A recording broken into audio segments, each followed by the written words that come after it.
Welcome to Burlap Teachers. Enjoy the video. Start by saving your data. You need a safe backup before any reset. Disable third-party antivirus and unplug printers or drives to avoid driver conflicts.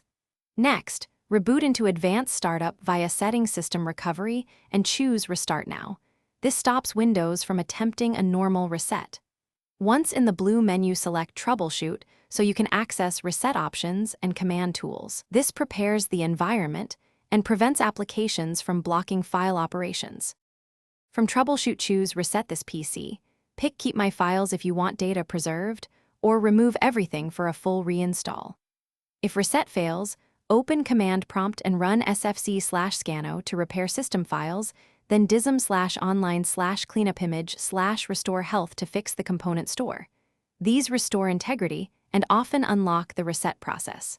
While still in advanced options, try System Restore to revert a bad update, or uninstall recent updates if corruptions. After a successful reset, finish the out-of-box setup and reinstall drivers from Device Manager or the OEM website to ensure stable performance.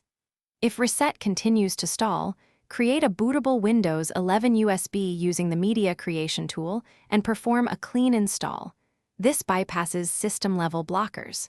If things still go wrong, run memory and disk diagnostics because faulty RAM or a failing SSD/HDD commonly prevents resets. Replace bad